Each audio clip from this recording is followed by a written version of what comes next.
This session will be recorded, so if you ever do miss that session, as I say in in my past sessions, just check us out on YouTube. Our YouTube name is Career Innovations, all one word. So it's Career Innovations, no space, and you can actually look at all past Q&A sessions. We do cover different questions for each session. Some questions may overlap each other, but I do try to give different answers for the different perspectives people ask. If this is your first time joining us tonight, welcome, welcome, welcome. We do this every Monday from 7 to 8. I'm Bridget Baggett. I am the Director of Recruiting with Career Innovations. If you've never used GoToWebinar before, you can actually have one or two ways of asking questions. You can raise your hand. Depending on how you logged in, I can unmute your mic and you can verbally ask your question, or you can type your question in the box.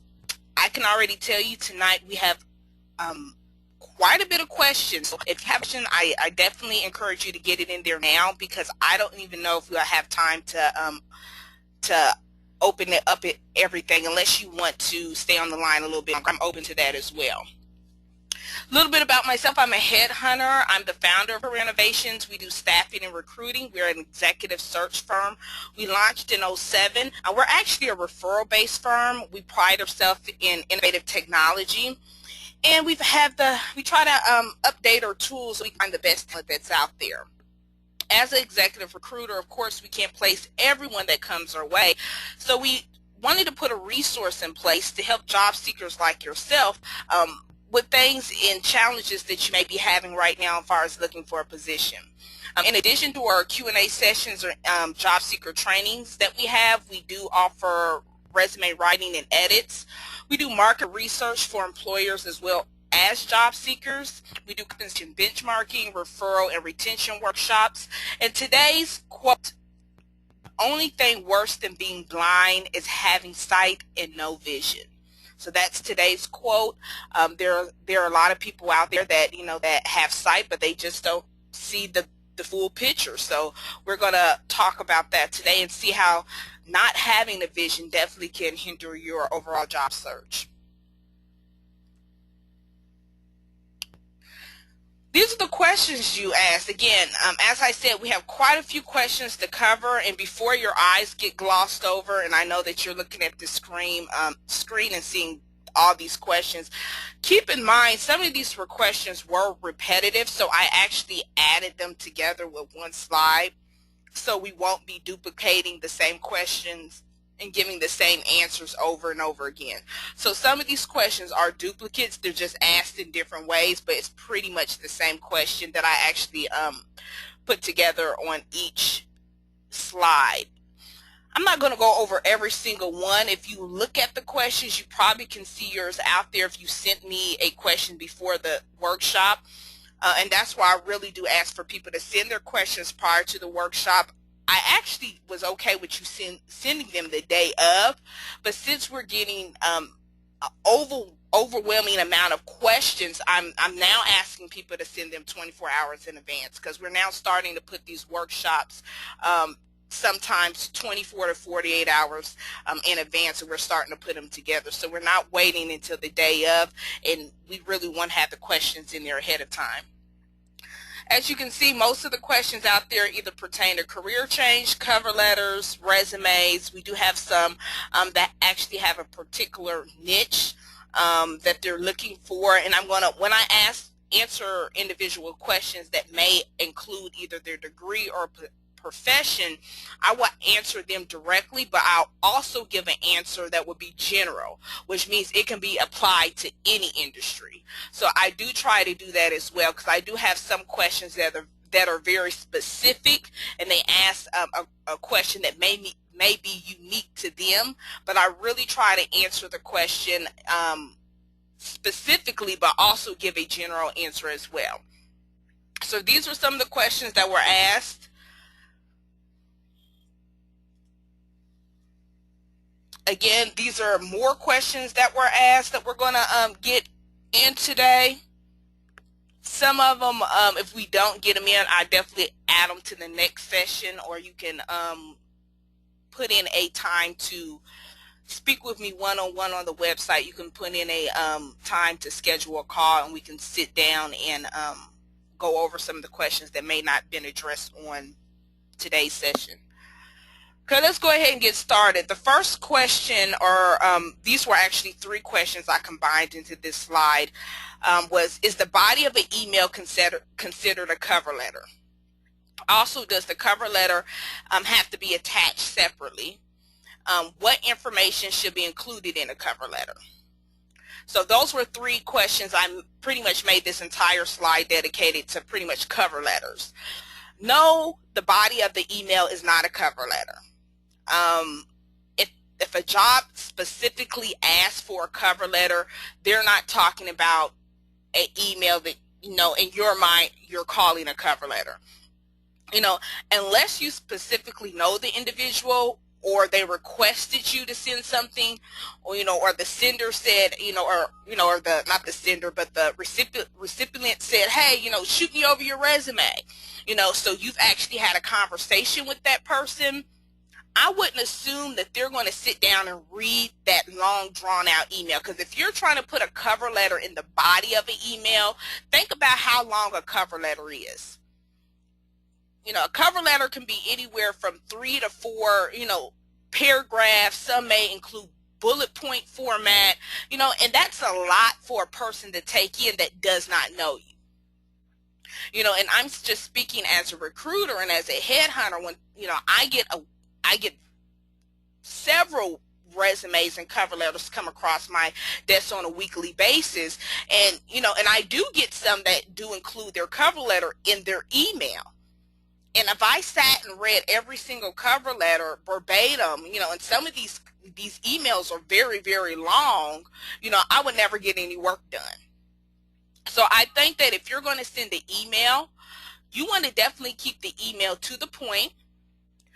Your email should actually identify who you're reaching out to, of course. You want to introduce yourself, who are you, the purpose of the email, and why should they even reach back out? So you want to have some type of solution or purpose of actually reaching out to them.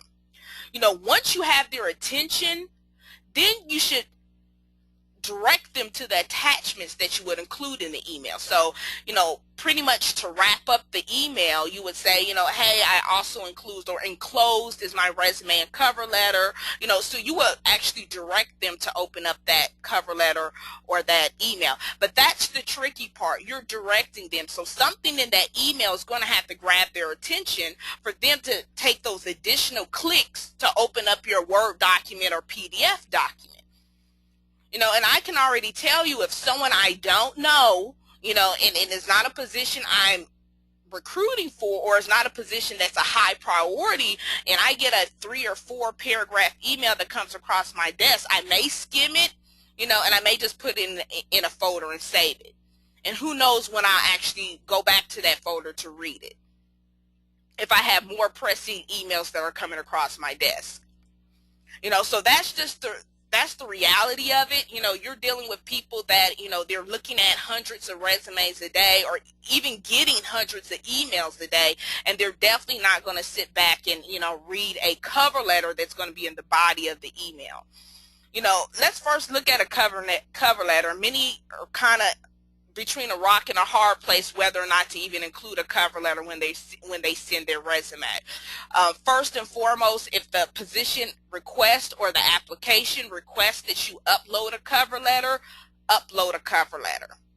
I know many of these new companies, startup companies, are starting to switch to a different platform in which you can just attach your LinkedIn profile. It's pretty much 1 or 2 clicks.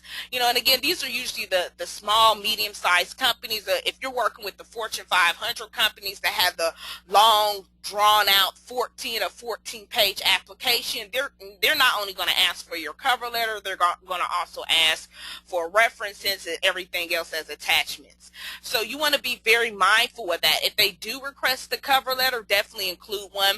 Keep in mind, your cover letter is pretty much an introduction. This is the first this is the first sentence, you should tell them when you're writing to apply for a position. You should be introducing yourself. You should also be stating your name, what particular position that you're applying to, even if you can be as detailed as the job number or the rec number, because they are dealing with a multitude of positions. And sometimes, if you just put the title out there, they may be hiring for that title in 5 different states. So you want to be very specific when you do introduce yourself when writing a cover letter, or if you're sending an email. You definitely want to be specific. Also, a cover letter is going to be a platform. It gives you a platform to sell your solution. Why are you the best fit? What accomplishments make you unique or competitive? This is your platform to actually be able to broadcast and sell yourself to the employer. You should be able to put in your cover letter things that you want to highlight in your resume. And I've also seen people use their cover letter as a way to elaborate, in a way to actually touch on things that are not included in your resume. Because again, your resume can only be, but so long before it either gets, redundant, or you're not really being able to keep their attention. So you want to make sure that if you are going to send a cover letter, which you should, you definitely should be making sure that you're putting those solutions and those accomplishments in there. And I really recommend that you also put this in a bullet point format. And what I mean by that is, I don't know if you ever come across any cover letters, or if you currently do so, write a cover letter that you actually point out your accomplishments, point out your solutions, and you draw their attention to those bullet points. First and foremost is an easier read. And think about when you read articles, or think about if you go online and you click on, and I don't know if anyone's ever even recognized when people blog, they always have a number, the 10 top this, or the 5 top this, or, why do people do that? Because it's an easier read.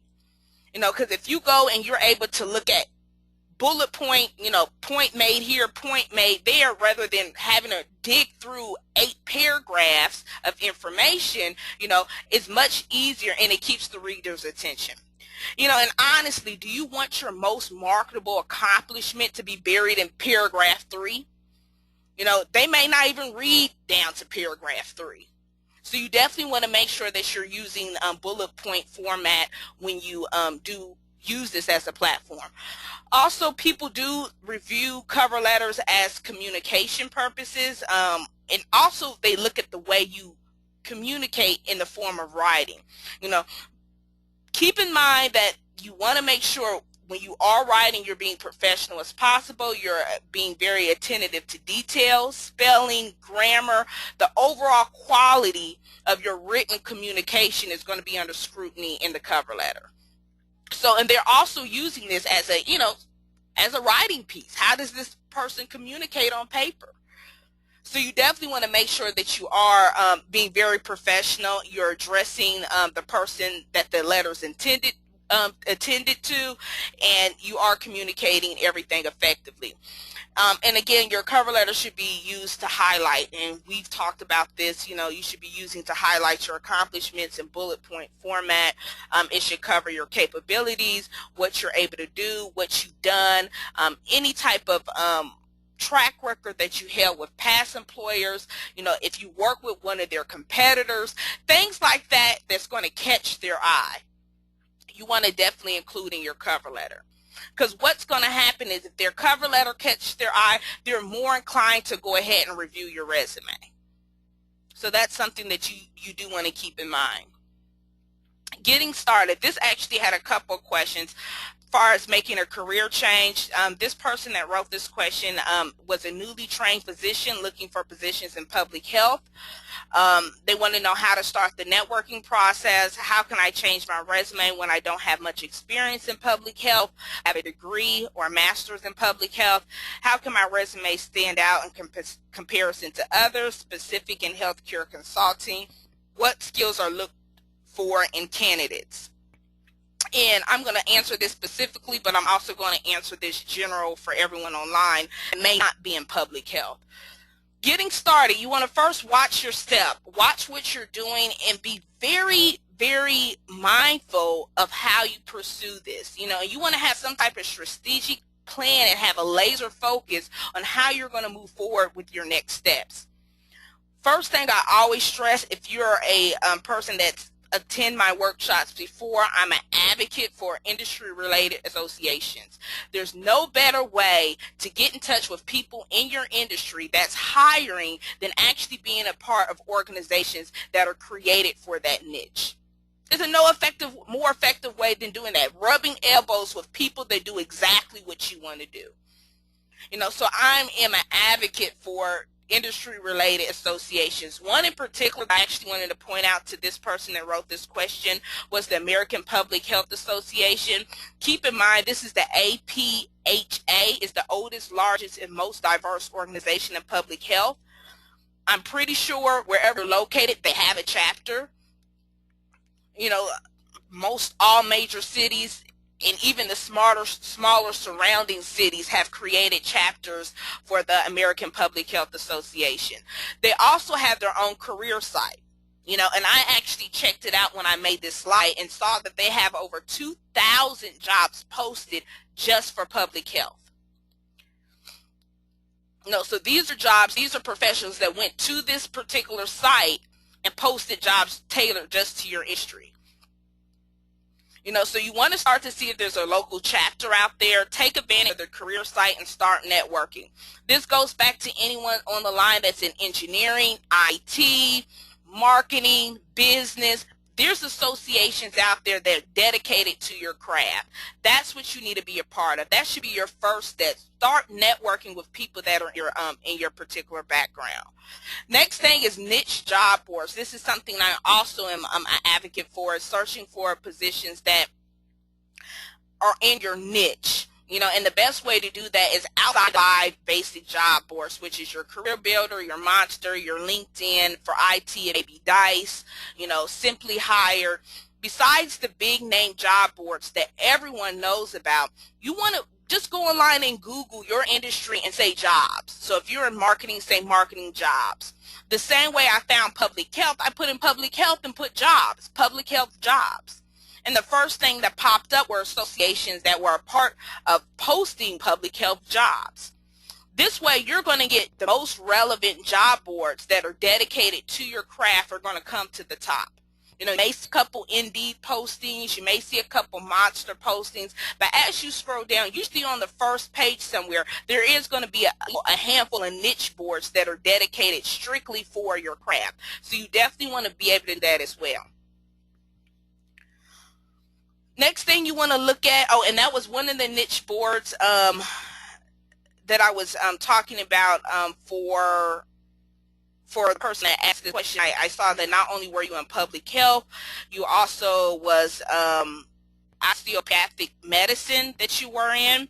American Association of Colleges Osteopathic Medicine, which is the AACOM.org.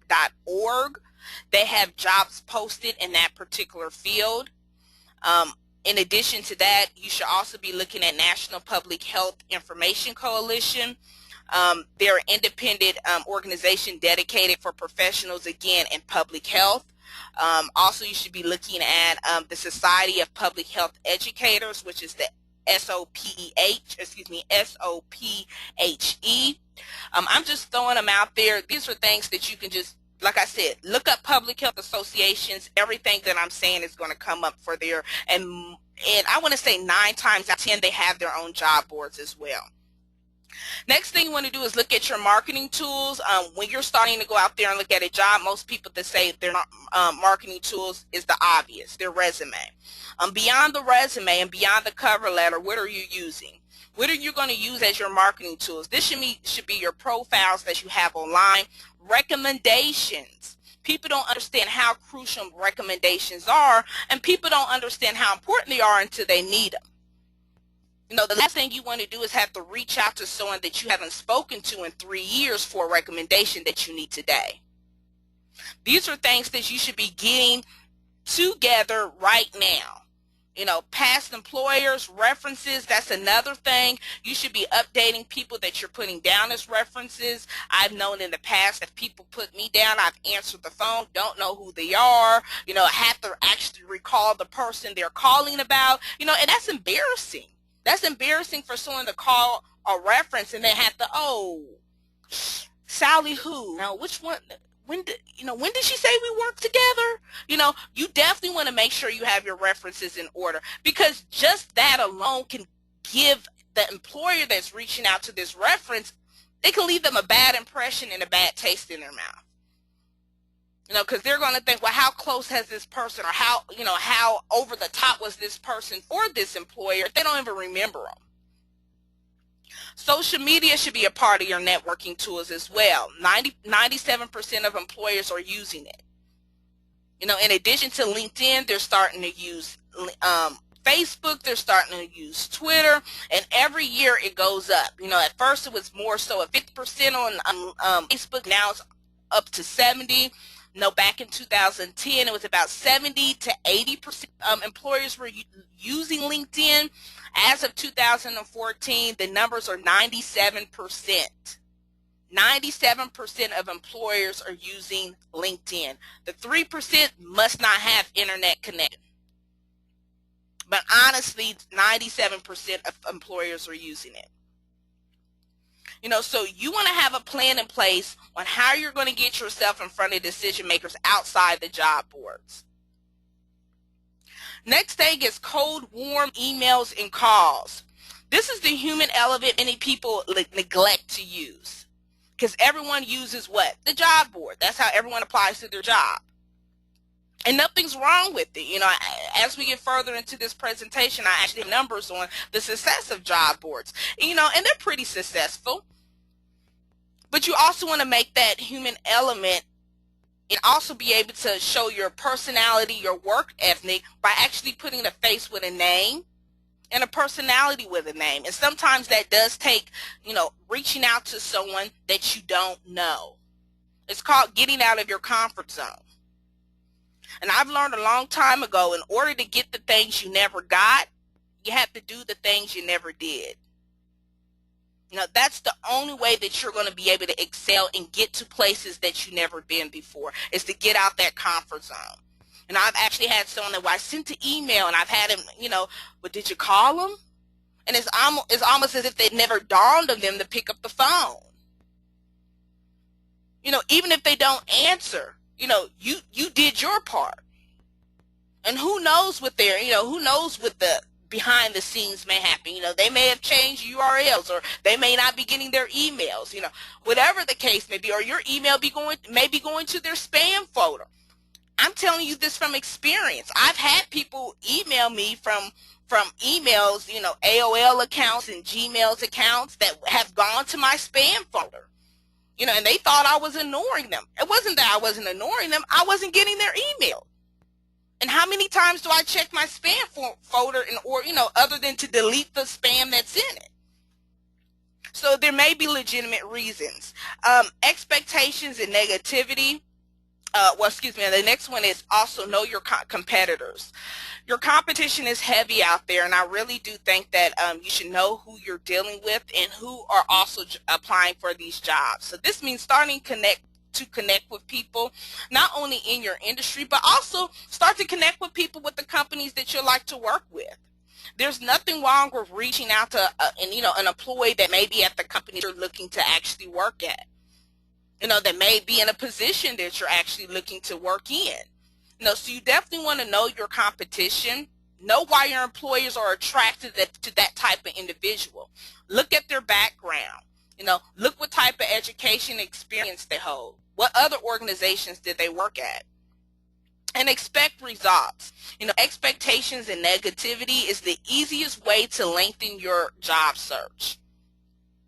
I've heard many times before, it won't work, it hasn't been done before, and you're so busy beating yourself up and concentrating on what won't work, you're not putting any energy into what will. So I'm seeing a lot of people, they're not expecting results. And guess what? You create your reality. If you think it's not going to work and you think your efforts are meaningless, guess what? They are.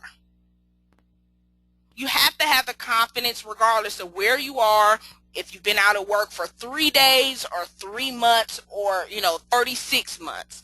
You have to have the confidence to move forward. First and foremost, employers in your surroundings can detect this. And if they feel that you're not even confident in the positions that you're applying for, they're not going to have the confidence in you to do them. I just want to share a short story when, one of my first placements that it was kind of funny, and it goes back to having the confidence and actually having expectations and how negativity can hold you down. I actually was, this was actually around Christmas time. If anyone in corporate America, things shut down pretty much in December. When I say shut down, let's just say the C-level executives are pretty much vacationing. They're out of the office. They really aren't reaching out. And I had this one company I had my eye on, and I had a candidate for, but when I went to their website, not only did they do consulting, they also were a staffing firm. And I said, there's no way I'm going to be able to, try to introduce myself and get their business, because they do exactly what I do.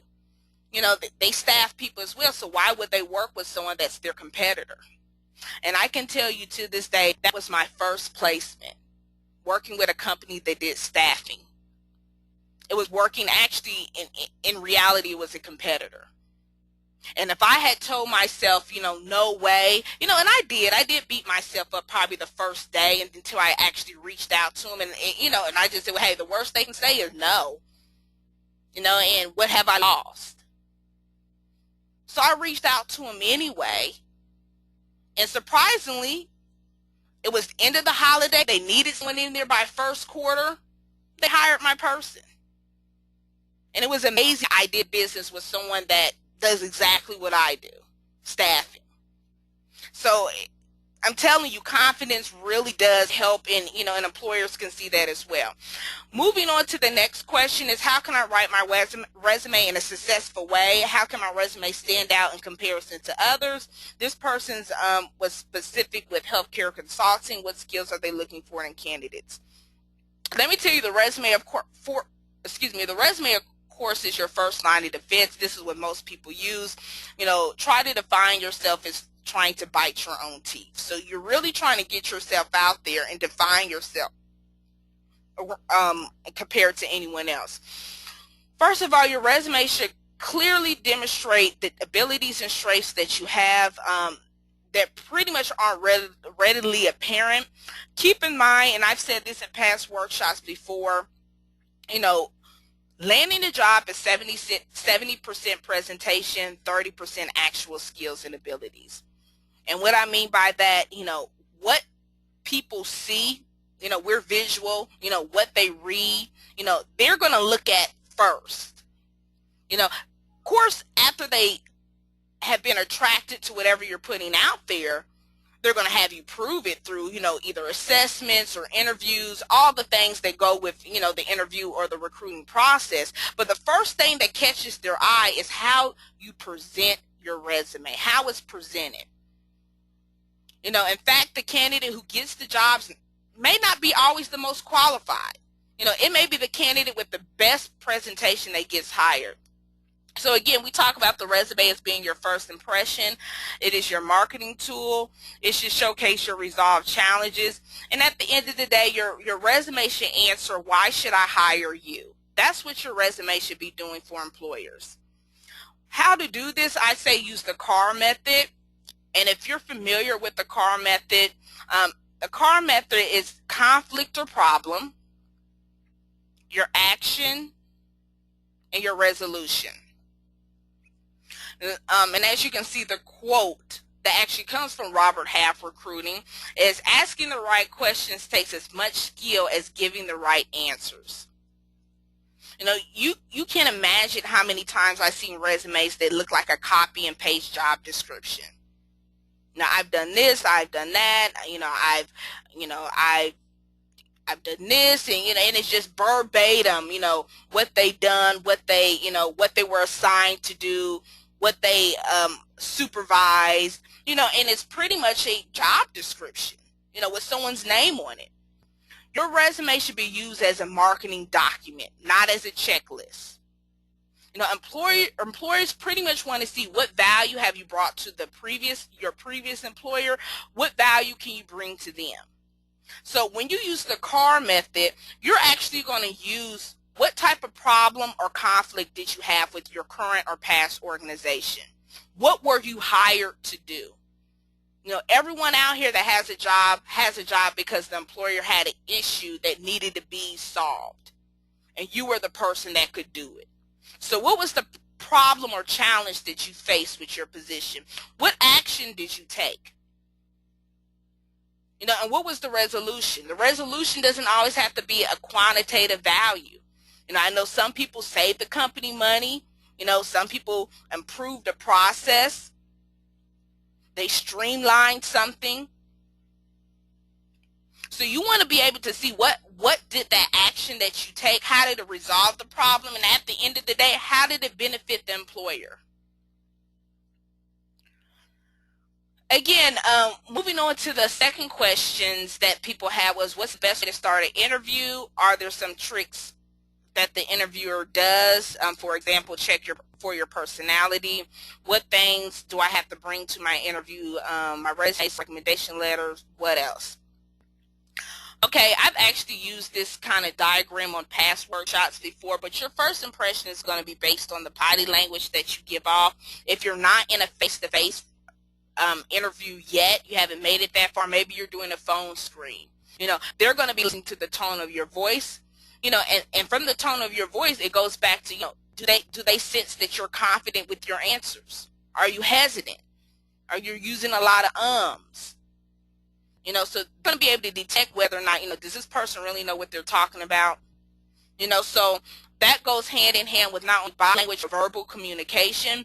And another reason what they're going to look for in an interview is also get clarity. Anything that they may not have understood fully with your resume. And we all have those, you know, those assignments, or we may have those tasks that we put in there, or the solutions that we put in that may not be clear to the employer. And they may want to get clarity on, okay, how did you get this done? Now, there's some people that may be in a particular field uses quantitative data for marketing. They increase sales, or they did something, you know, increase something by 200%. Okay, how did you do that? And the beauty of why employers ask these questions, because it's not about what you did. You know, they like to verify the how. Because if you can explain how you do it, it's just much more believable, other than just saying you did it. Competency, that's another reason what the interview they do for, just to make sure that you're competent, and they also want to make sure that you can bring some type of value to the organization. As far as what you bring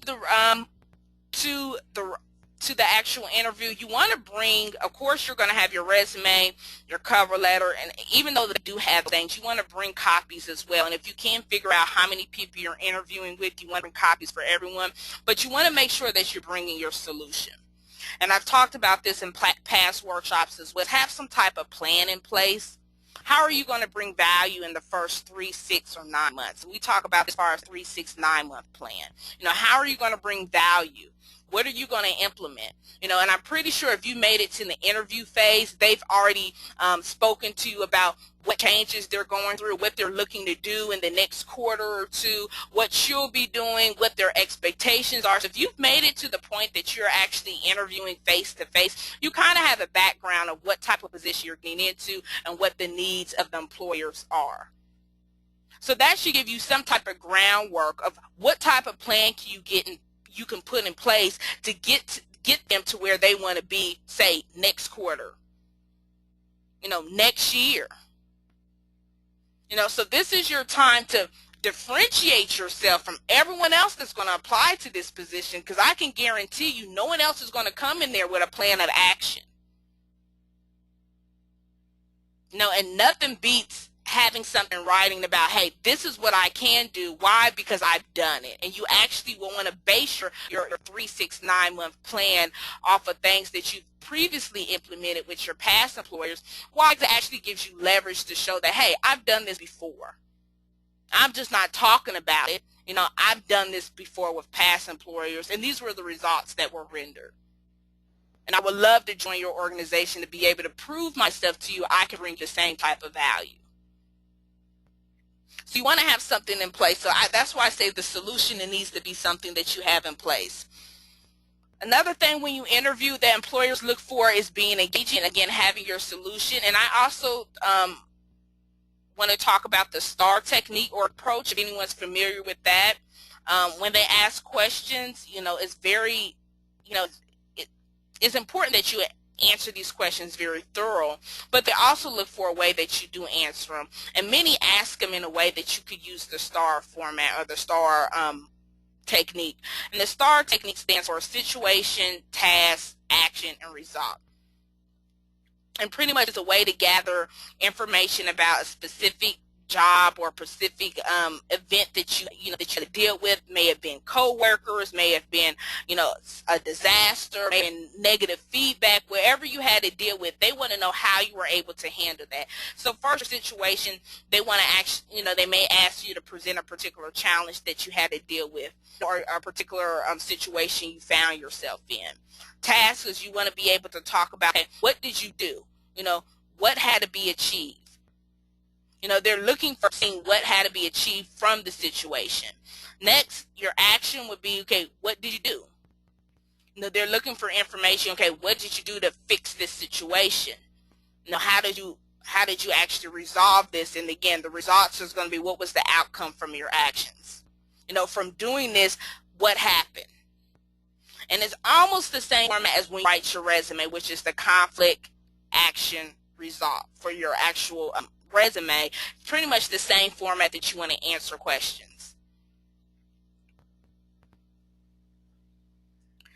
Next, you want to have questions and some type of follow-up plan in place. And this is the step that many people miss. They don't have questions readily available. If the questions they do ask are very cliche, they're either asking about how much they're going to get paid, or what's the expectations of the job. Pretty much questions that are usually answered when they're introducing you to the position. I'm telling you about the expectations and what the job tells, pretty much on our first phone call or face-to-face. So these questions shouldn't be as relevant as asking some questions that are going to show that you're engaged in the position.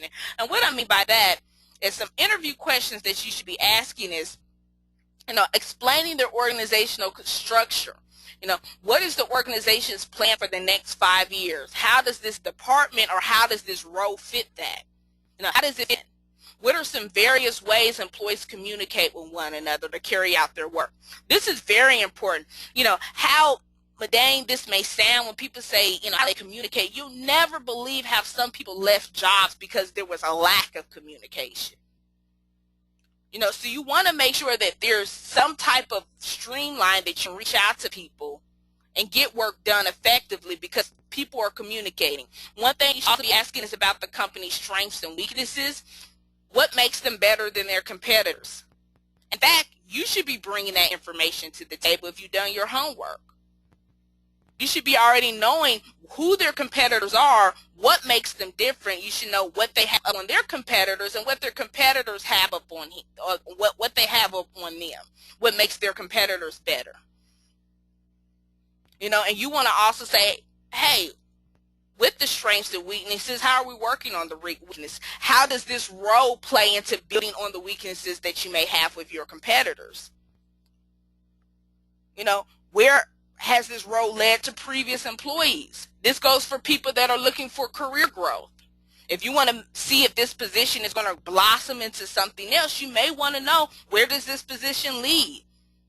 Have they been promoted? Have they moved internally with the company? Is this a newly created position? These are questions that you want to be in tune with.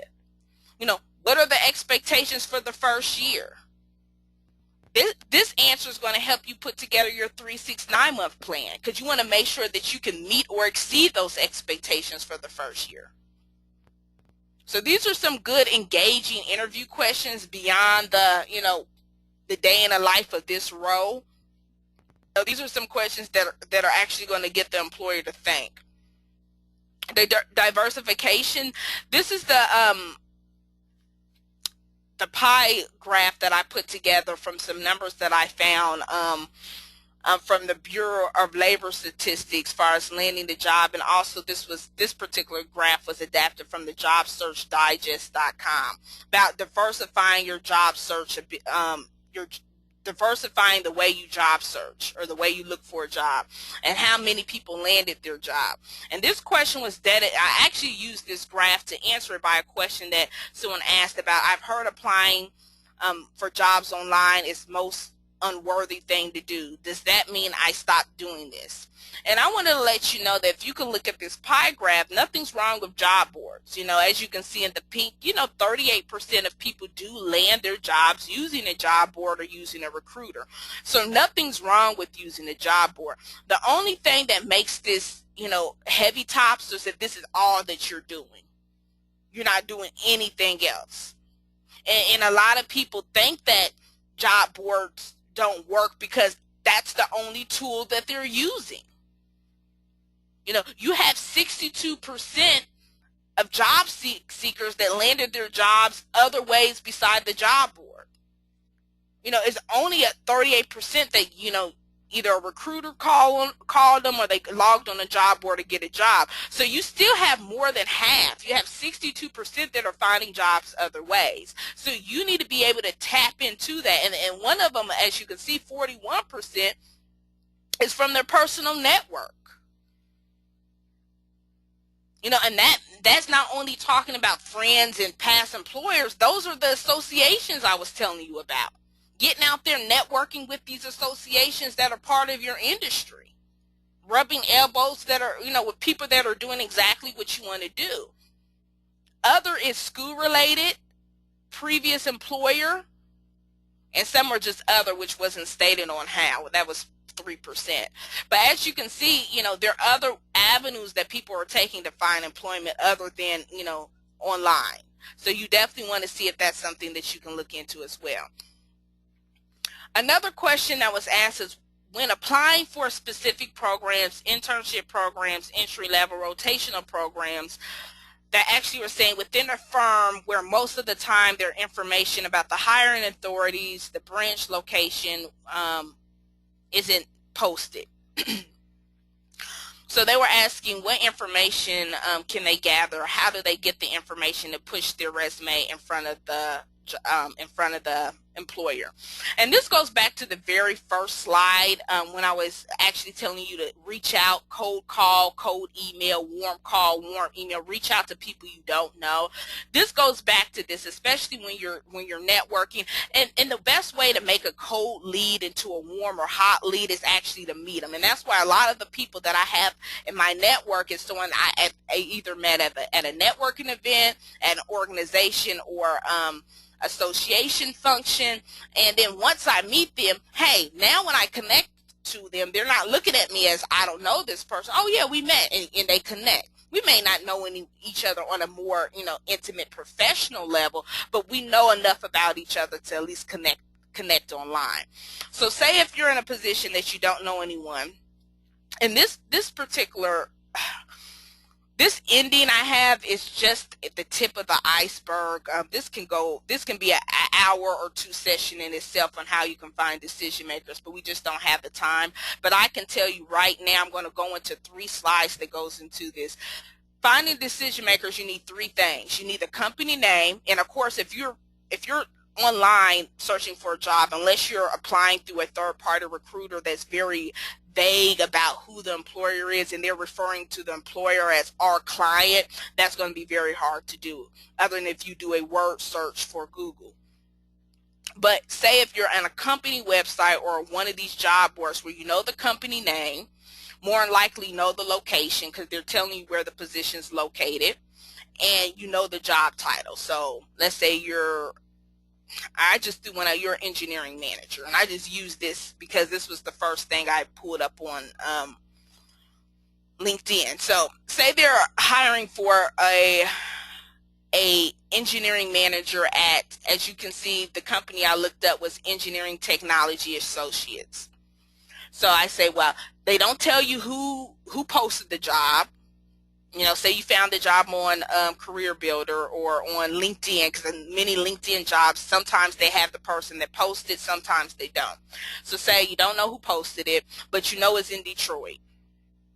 In fact, they're headquartered in Detroit, but the posting said the position's in Detroit. So I have an engineering manager position in Detroit with engineering technology associates. So I have my title, which is an engineering manager, have my location, which is Detroit, Michigan, and I have the company name, which is engineering technology associates. What do? And go on LinkedIn, or you can use Google. I'll show you how to do Google next. Use LinkedIn. I'll actually put it down to, if you go on LinkedIn, you can actually search by company. You know, so you put the company icon in there. I'll type in the company name, which is Engineering Technology Associates Incorporated. It'll pop up. Once I get to their company page, they're going to have employees. You know, they say employees that work here. Have a little hyperlink that's going to be on the right hand side. So what I'm going to do, I'm going to click on that little hyperlink. Once I search it out, it's going to show me all the people that work at that company. So what I did with the location, because they're showing me everyone in the United States, I filter it down to the location. I'm only looking for people in Detroit, Michigan, because this is where this job's at. So I click on Detroit, Michigan, and it only gives me, I don't see that, I think it was only 9 or 10 results for the people in that particular location. I think it was 39 results. I'm sorry, it's a 3 before the 9. So 39 results. So I'm saying, okay, I narrowed this down from, you know, hundreds of people down to 39 people in Detroit that I can reach out to. Next thing you want to look at, oh, let me go back. The person that I actually pulled to look at,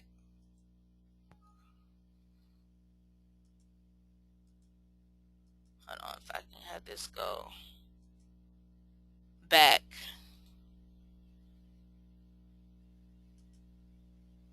Okay, the person I was actually looking to go to previous, because I wanted to show it to you, was this guy right here.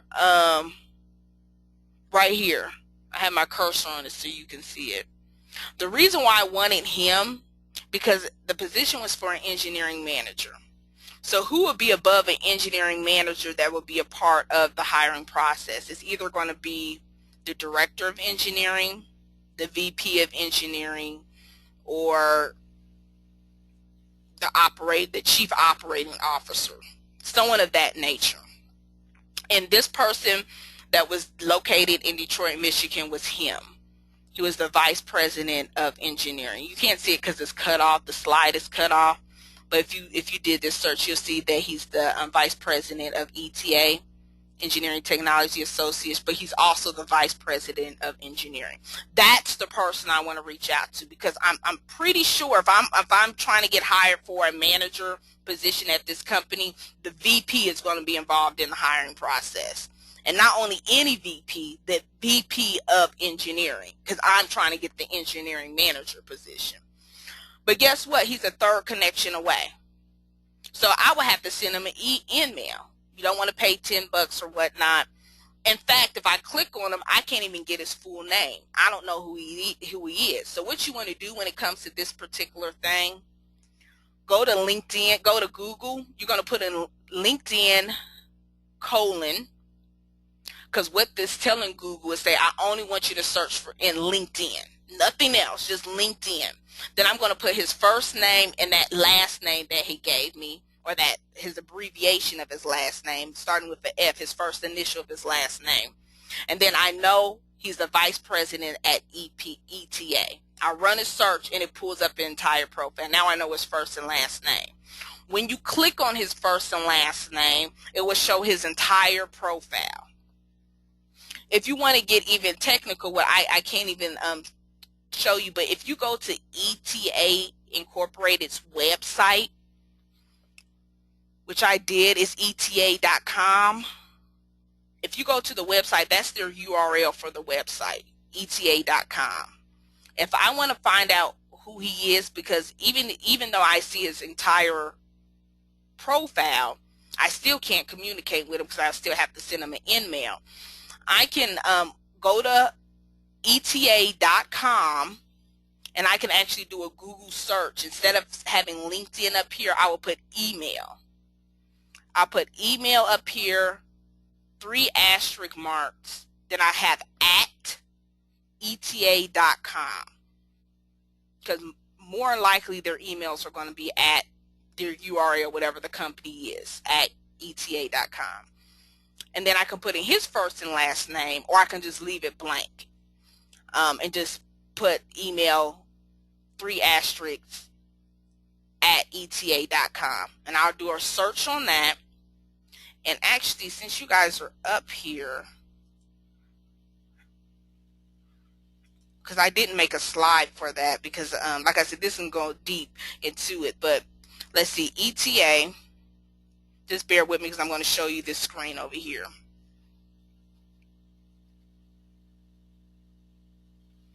This is their website, eta.com. This is their website. So what I mean by this, what I'm going to do, I'm going to go email 123, and I actually did this to show it to you. This is what I'm going to run a search on.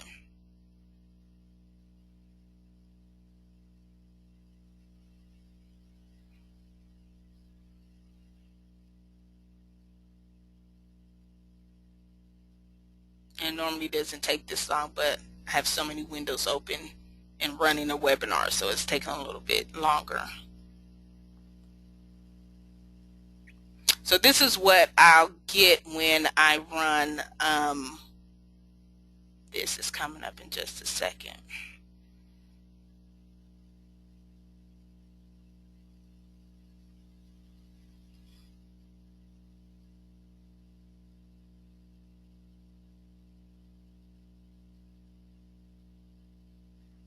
Okay, so this is what I have. So I did eta.com, and then I have his first and last. I don't have anything that comes up with his name in it, and that's fine. But what I wanted to show you, I see other people that have their name with the URL. So that tells me that this pattern is correct. All I need to do is plug in this pattern. So I need to find out who is LABERT at eta.com. So I actually can do a search on this as well, just to figure out who this person is. And I really just want to know what their name is so I know how they plug this pattern in.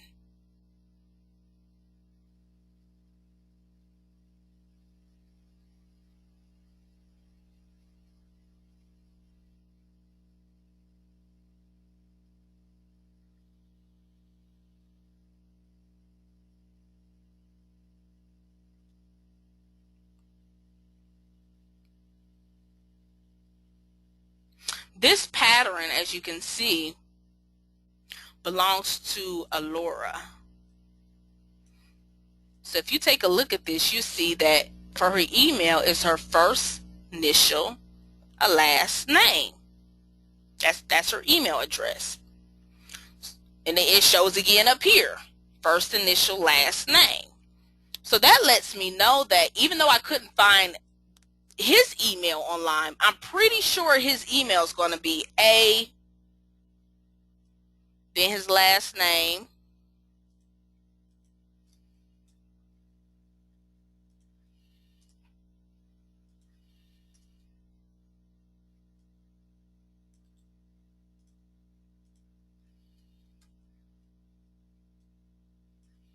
pretty sure that's going to be his email, first initial, last name. And how I can test it, I can go to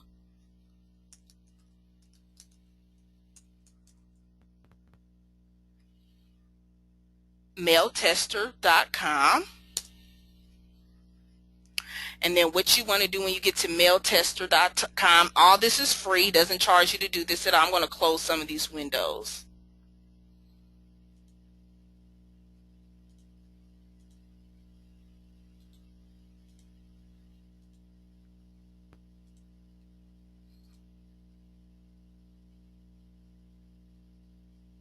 And I haven't done mail tester, so I don't know what it's going to come back, but I think it should be good.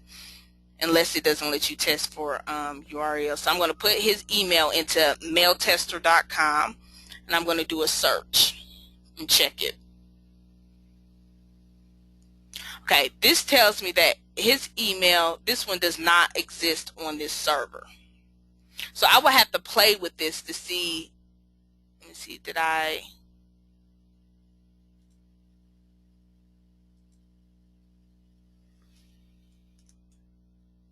But if you can get the idea of ETA,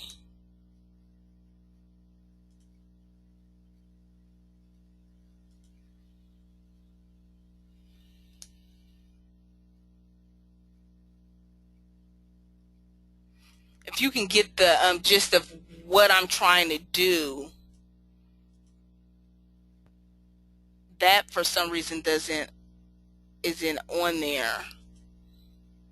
But what it does in general, if you ever need to check your email, and I'm going to actually check the other person's email real quick so I can, hopefully that one actually comes back okay.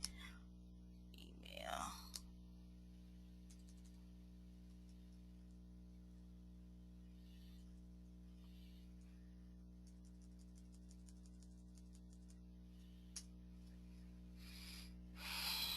If I can get that one email, see if that'll come back. I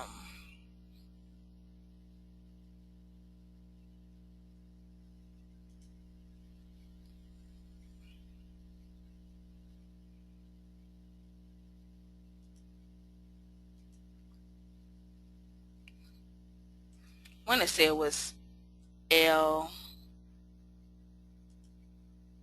I totally forgot. Laura Lambert or Amber.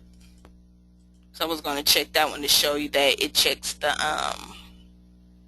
email. But that's just, make sure you put down mailtester.com so you'll know if you need to check your email. If you're not sure if it's their email or not, you can go in here and check it. I think it was Laura. That was her name.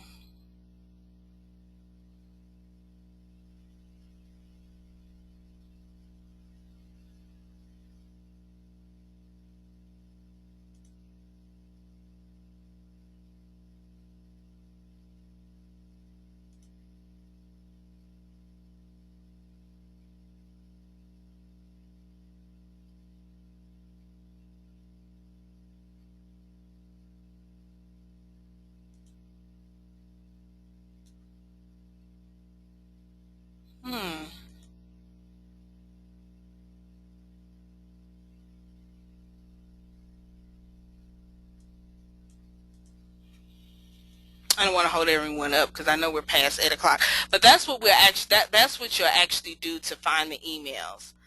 And just to show you that it works, that one just for some reason didn't work. But if you put my email in, it'll check it for you and it'll show you if they're right or not. That's just my email. I'm just checking just to show you that what it looks like if you are checking the email. It'll come back like this.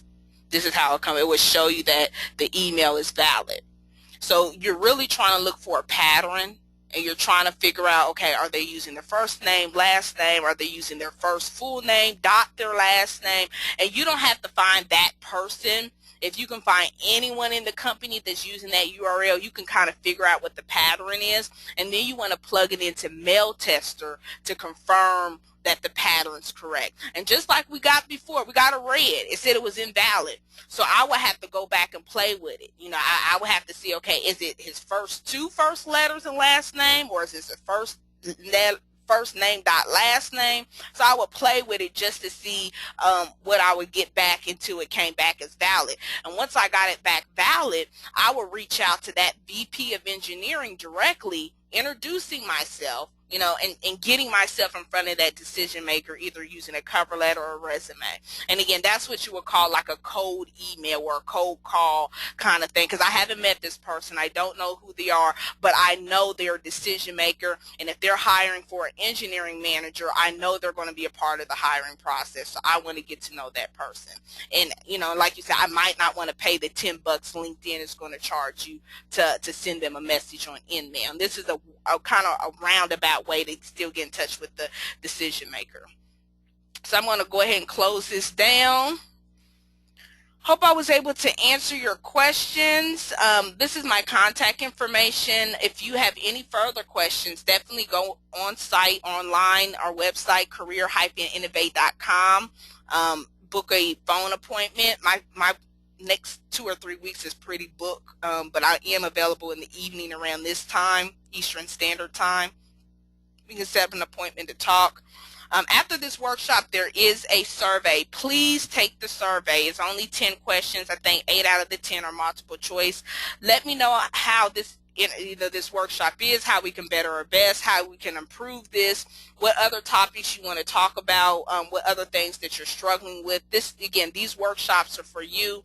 We're trying to get you out there, networking to their best ability and reaching out to people that are, like you said, like just how I showed you, that are not available online or readily available online, but you can still get a hold of. So I definitely want to make sure I'm not keeping that a secret for you guys. Well, thank you so much. Have a great night. If you want to, log in for the next one. We do this every Monday, 7 to 8 Eastern Standard Time. Have a great night. And I'm sorry, I don't think I had I don't know if people had questions or not, but if you have questions, I would email you my answer in the question, because I do see that some people say you have questions. Yes, and I do have someone that said that you can use Zoom Info. You can use Zoom Info, but I think that, I don't know if they have a free one now, but I think you have to pay for Zoom Info. I don't think it's just anybody can just get Zoom Info. Oh, it's free now? Oh, so if you guys, this is a good thing. Zoom Info, if anyone's still on the line, is Zoom, ZOOM, info, INFO.com. That's all one word. You can get it. Yeah, she's telling me you can get up to 100 contacts a month. So you definitely, if you want to use Zoom Info, she said it's free up to 100 contacts a month. That must be something new, because I know I've reached out to Zoom Info. I would say probably it was a couple years ago when I first started to get into recruiting, and they were charging. So I guess they're a little bit more lenient now. So yeah, Zoom Info, what we did, Zoom Info pretty much extracts. They have an extractor that extracts this information off the internet. So thank you so much for that tip. I really do appreciate that. If people are looking into this, and I do see if there was another question. If I didn't answer your question, I definitely will answer it or send you a email to answer your question. Everyone have a good night. Thank you so much for attending, and I look forward to seeing anyone or speaking to everyone again. Thank you. Bye-bye.